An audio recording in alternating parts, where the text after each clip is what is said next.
So first season together. I like to think that it went First pretty of well. many. First of many. First of many. Cheers to that. It was a little bit of a fire drill in the sense that like we kind of agreed to terms right around New Year, went right into it, had a bunch of stuff to do.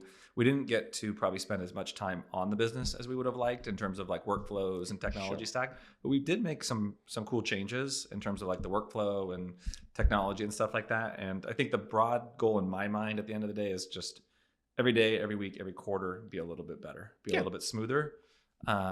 What are you looking forward to most in the coming years, either from like a technology perspective, from an AI perspective, from just a workflow, or even a scope of work perspective about the changes in terms of partnering up, integrating? And I think it's scope of work. So there's going to be new tech, AI. I'm not poo-pooing it, but those will get better and it'll lend itself to a better client experience. But I think where we're uniquely positioned is, and taking a step back, right? Private equity is snapping up public accounting firms and tax practices. There's not enough. I was talking to a client today and we're saying how, CPAs skew older, tax preparers skew older. And it's not to be ageist. It's more so to say that there's not a current crop of young talent kind of coming in to fill that gap as people age out, retire, leave the practice for whatever reason. And so you see a lot of offshoring occurring, and that's all well and good. I have no qualms with that, but I think the kind of onshore talent and being able to like deliver return and like meet the person who actually prepared it is important. Yeah. And so to me, for someone listening, offshoring is when you literally. Yeah. So offshoring, thank you. It's one of those things where like, the term so well, rather than like it being prepared on US soil by US firm, you are outsourcing it to India or the Philippines or Malaysia. And those folks do really good work. And I've seen some of it. And it's not bad by any means, but it's this idea that the tax fulfillment, the tax preparation, the tax planning game is changing just because of the lack of talent and just kind of what's happened over the past, I'd argue 50 years. But, right. And so I think how we're different, the direction we're going is that it's all integrated. This might be too cutesy and a little like too cute by half, but I think as a tax preparer, right, I will constantly be like, oh yeah, we're talking 2024. I'll say 2024, right? But we're in 2025. So as an accountant, you're always kind of like looking back in prior years. And maybe you can speak to it. I think as the financial advisor, like you're looking to it, but you don't necessarily care about that. Like maybe it's informing on what you think clients are going, but you're looking forward, right? And so kind of marrying that full timeline of like the past looking to being able to hand that off, convey that to you and team to future looking is very meaningful for clients. So this is so funny. I feel like in college, picking a major, someone once told me, I couldn't tell you who, that accounting is backward looking, finance is forward looking. Where would you rather spend your time? As simple as that. I'm like, finance. And I know it's like an oversimplification. No, it's not. I don't know if it is. The past is prologue. Like there's a lot of things in there that you can learn from. Well, it's really just like where you're focusing, I think, right? So it's like, okay, the nature of what I do, the nature of my training, my subject matter expertise is to the past. So why would I go, bouncing around being like, you need to do all of these things? It's not where I've spent 20 years working. Right. So like I can give some general guidance, but I'm not an authority expert on that. So why would I speak out of turn? Right. Makes sense. So you kind of smiled when I said the word AI.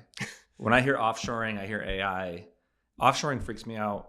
Probably because of the regulatory environment we're in as a wealth management firm with the SEC, the type of personally identifiable information and sensitive data we're constantly dealing with, clients and their money, and the words offshoring is kind of always a no-no. Tax, I can understand the justification for it for sure.